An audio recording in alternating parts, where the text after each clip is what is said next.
السلام علیکم ګرانو مینوالو د جنسي زده کړې چینل ته ښه راغلاست. امید لرم چې ټول به روغ جوړ استئ او سوکاله ژوند به ولرئ. دوستانو راپور مو ترلاسه کوئ چې په چینل کې اور لګېدلی. ویډیو تر اخره وګورئ او زموږ د یوټیوب چینل سره سبسکرایب کړئ. ویل کېږي چې په خوست ولایت کې په یوې لرې پرتې سیمه کې یو پخواني چینار اور اخیستی دی او دې چینار ته چا اور اچولی دی او څنګه یې اور اخیستی دی. راځئ په دې ویډیو کې درته ووایم. د وروستنیو څېړنو په اساس ویل شوي دي چې پخوانی چینار اور اخلي او له منځه ځي. د سیمې یو پخوانی سپین ږیری چې انداغه نومیږي او 98 کاله عمر لري وایي چې کله چینار 100 کال ته ورسیږي نو دا خپله اور اخلي او له منځه ځي. او بعضې خلک وایي چې کله چینار ډېر پخوانی شي او عمر یې ډېر شي نو دا خپله اور اخلي او سرې لمبې پکې بلیږي او لوړې غومبرې وهي. د حیرانۍ خبره خو لا دا ده.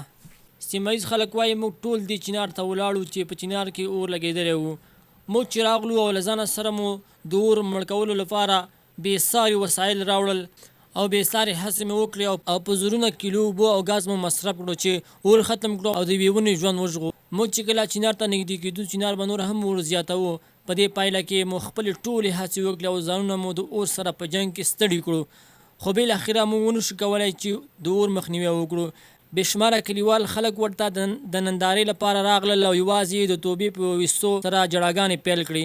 ماشومان او سپین ږیري هم سره راټول شوي وو، خو د ځوانانو د هڅو او زیار څخه وروسته هغه اور مړ کړی شو او د هغې ژوند یې وژغورو.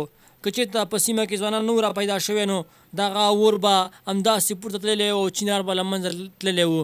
ویل کېږي چې دا چینار ډېر پخوانی چینار دی او تقریبا 1.5 کاله عمر لري.